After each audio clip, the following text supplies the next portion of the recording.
La question suivante concerne la consommation et les trafics de drogue, et la parole est à Pierre-Yves Bournazel. Et c'est Dominique de Mangel qui répondra. Merci, Monsieur le maire. La consommation de drogue, et notamment de crack, est un fléau qui ravage le nord-est de Paris et singulièrement notre arrondissement, le 18e, et ce depuis de nombreuses années.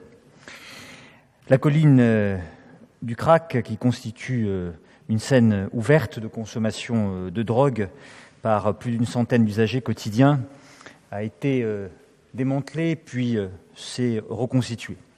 Malgré les évacuations successives et les récentes arrestations de plusieurs dealers, notamment dans le métro, les consommateurs reviennent.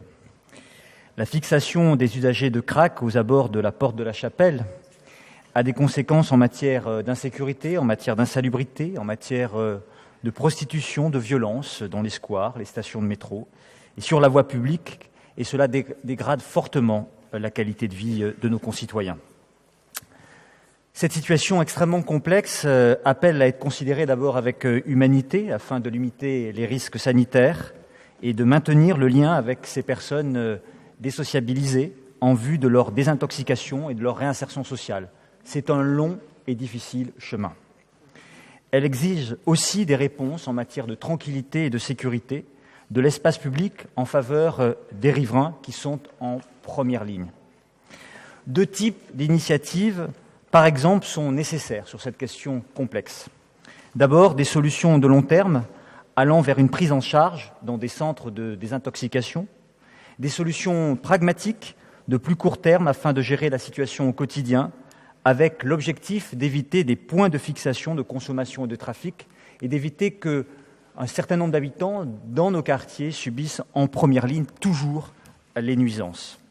Certaines expérimentations ont été déployées sur notamment l'ouverture en 2016 d'une salle de consommation à moindre risque dans le 10e arrondissement qui accueille entre 150 et 200 usagers chaque jour, mais qui propose 12 places dédiées à l'injection des drogues contre seulement 4 places destinées à l'inhalation, comme le crack, et restant donc ainsi peu accessible aux usagers du crack. Lors d'une réunion, le vendredi 19 janvier 2018, rassemblant des représentants des syndicats, de la police, de la justice, il a été annoncé d'une part que la situation liée au crack dans le métro serait prise en compte dans le plan STUP 2018, piloté par la direction régionale de la police judiciaire de Paris, et d'autre part que le parquet de Paris allait créer un groupe local de traitement de la délinquance placé sous l'autorité du procureur de la République de Paris, dont l'objectif était de traiter le problème des stupéfiants dans les transports. Souvent, les uns et les autres, nous avons fait des vœux sur ce sujet depuis plusieurs années.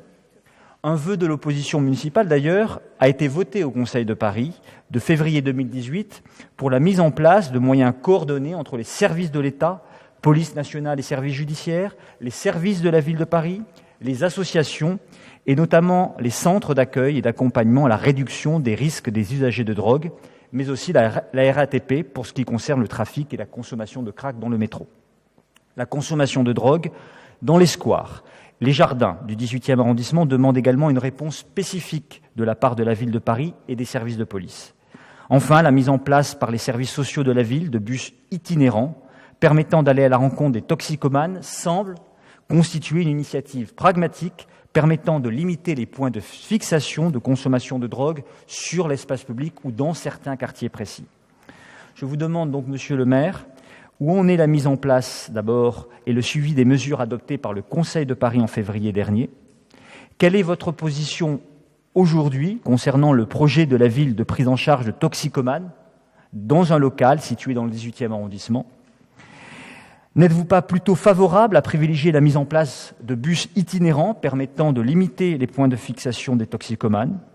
Quels moyens humains supplémentaires avez-vous obtenus de la police nationale et de la direction de la protection, de la sécurité et de la prévention de la ville de Paris afin d'améliorer la sécurité de l'espace public, de protéger nos concitoyens des violences dont ils sont victimes, notamment dans les squares et dans le périmètre large de la porte de la Chapelle et de la porte de Clignancourt. Je vous remercie de vos réponses. Merci beaucoup de cette question. Je vais demander à Dominique Demangel, que je veux remercier de l'engagement avec lequel elle suit depuis un certain temps déjà ces questions dans le 18e, de vous donner des éléments précis à date, puisqu'on est sur une situation évolutive, et notamment évolutive cette semaine. Dominique Demangel.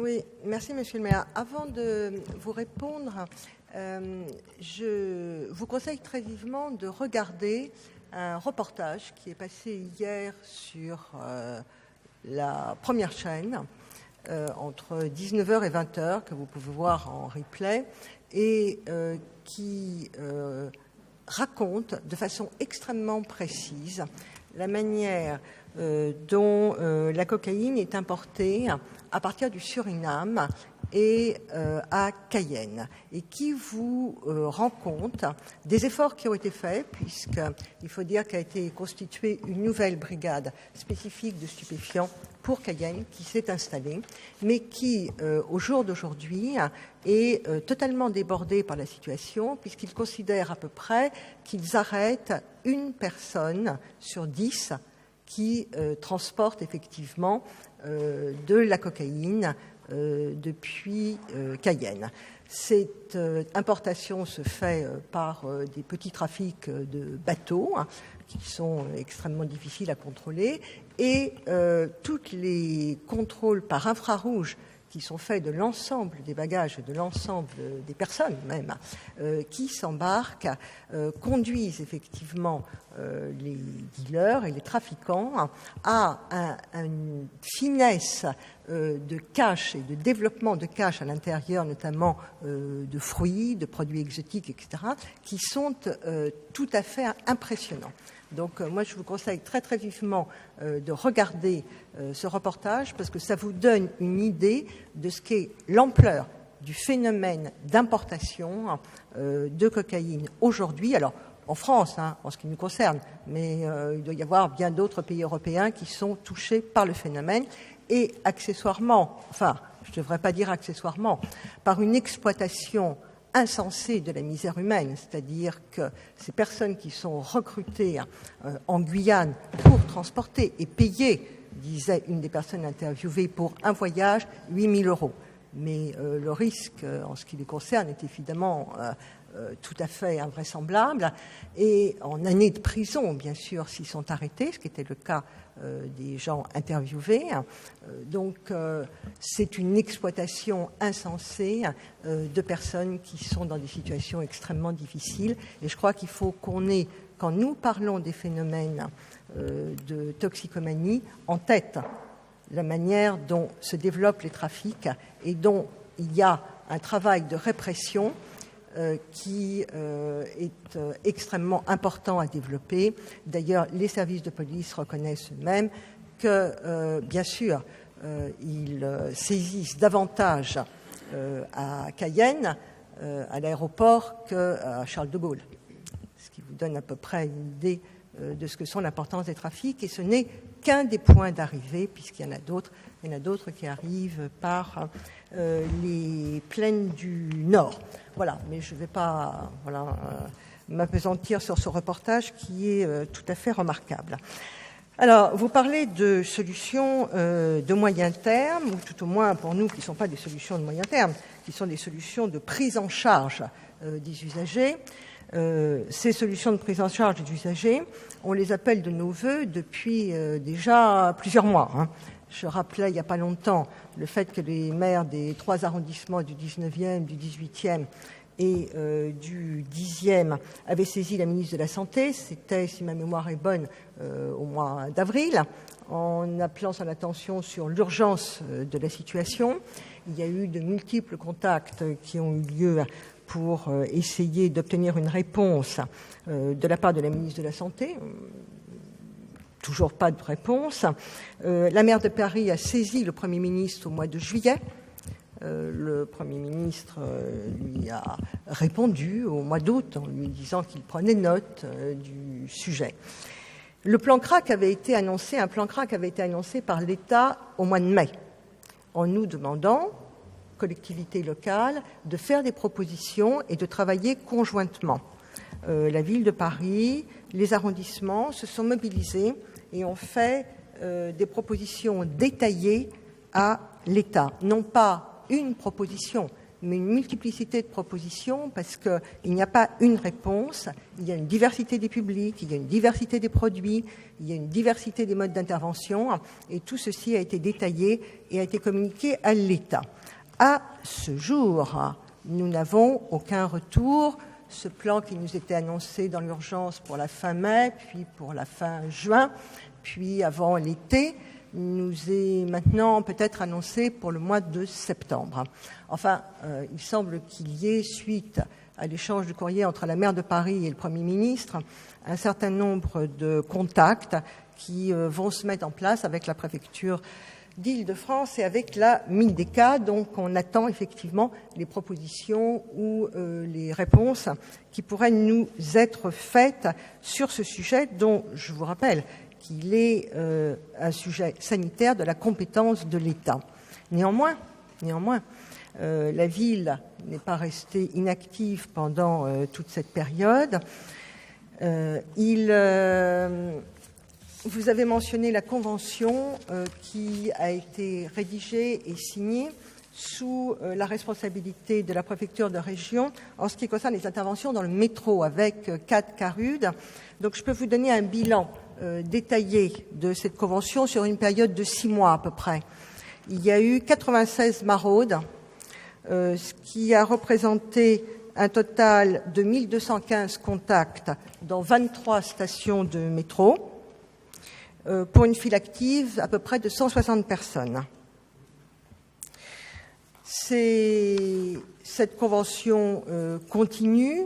Il y a eu ensuite des hébergements qui ont été mis en place pour un certain nombre de personnes. Il y a une trentaine d'accompagnements physiques d'usagers qui ont permis d'amorcer des parcours de santé. Au jour d'aujourd'hui, le bilan qu'en tressent les CARUD, qui sont les acteurs effectivement, puisqu'en fait le schéma, je vous le rappelle, de cette convention, c'est qu'il y a un CARUD actif, si je peux dire, et quelqu'un qui fait de la prévention. Donc il fonctionne par binôme. Donc les 4 CARUD qui font effectivement ce travail considèrent qu'il faudrait qu'ils aient un petit peu plus de moyens pour continuer à être un peu plus efficaces dans le métro. Nous attendons toujours, là aussi, le bilan qui devait être dressé par la PRIF au bout de 6 mois, mais je pense, comme je vous l'ai dit, que ça a commencé au mois de décembre, donc on devrait avoir un bilan incessamment sous peu. Par ailleurs, et compte tenu de l'urgence auquel, bien évidemment, nous sommes confrontés, il a été demandé de renforcer les maraudes pour les structures qui ont des camions, qui ont une possibilité de mobilité. Ce qui est le cas de 2 structures, à la fois de Gaïa et de Charonne, qui font 2 maraudes, chacune 2 maraudes par semaine dans le quartier de la Chapelle. Là aussi, elles le font avec leurs propres moyens et elles considèrent bien sûr que c'est tout à fait insuffisant par rapport à ce qu'il faudrait faire, mais pour l'instant, elles n'ont pas de financement suffisant pour en faire plus. Je vous rappelle après qu'il y a un XAPA, donc un centre de soins qui va ouvrir au 64 boulevard de la Chapelle, qui est piloté par Aurore. Je vous rappelle aussi l'étude que nous avons engagée précédemment avec Charonne pour le quartier de la Porte de Clignancourt et qui est en cours, dont on ne manquera pas de vous faire part des résultats. Et enfin, il y a les distributions de matériel de prévention des risques qui sont assurées aussi par au moins 4 associations, Aurore, le Sleeping, Gaïa et SEF. Là aussi, les capacités sont limitées. Pour vous donner un ordre de grandeur, le Sleeping, au mois d'août, a distribué 1500 kits crack, ce qui est considérable. Donc là aussi, on manque de moyens pour aller plus loin que cela. Et tous ces moyens-là sont des moyens d'État. Et donc, à ce jour, nous sommes effectivement dans l'attente de réponses, au moins partielles, aux propositions qui avaient d'ailleurs été sollicitées par l'État et pour lesquelles aujourd'hui nous ne pouvons que faire un constat d'attente. Merci beaucoup Dominique pour ces éléments de réponse très précis sur un sujet qui nous mobilise beaucoup, sur lequel on essaye de mobiliser aussi l'ensemble des acteurs en restant à notre place de collectivité locale, c'est-à-dire centrale, mais en même temps devant faire face à un phénomène qui dépasse les limites géographiques de tout arrondissement.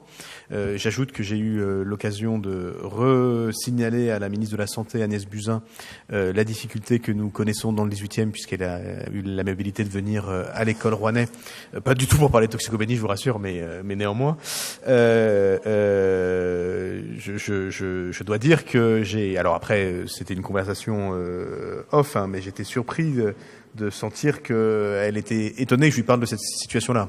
Je pensais qu'une ministre de la Santé venant dans le 18e parlerait d'abord, pas en public, hein, mais au maire du 18e de ce phénomène-là. Ce qui me laisse à penser qu'on a encore un tout petit peu de travail à faire pour élargir le champ. En tout cas, nous, on y travaille toujours sur la même logique qu'on a toujours dit, hein, prendre nos responsabilités et adapter les réponses aux différents quartiers. Les différentes réponses potentielles ne sont pas exclusives les unes des autres. On peut en faire plus ou moins beaucoup, mais on le fera toujours en prenant en compte la réalité des situations. Voilà pourquoi on n'a pas de réponse précise à un certain nombre des questions que vous avez posées, parce que ces réponses précises n'existent pas encore. En tout cas, dans notre tête, elles évoluent. Il y a eu cette proposition de bus itinérant qui est relativement nouvelle, qui peut-être change ou pas les réflexions sur lesquelles on est. Et donc, là-dessus, on en parlera. Peut-être même, si les choses ont avancé, proposerai-je un point au prochain conseil d'arrondissement, voire pourquoi pas un vœu, on pourrait l'imaginer, qui réunisse tout le monde, voire qui réunisse tout le monde dans 3 arrondissements différents. Enfin, bon, on peut imaginer beaucoup de choses. Il y a des réunions qui vont se tenir à l'hôtel de ville et avec les autorités de l'État cette semaine. Donc, j'espère que pour le Conseil de Paris, on en saura déjà un peu plus. Et nous, on va continuer à travailler. En tout cas, merci beaucoup pour cette question qui nous permet de faire un point assez large, même s'il n'est jamais assez précis.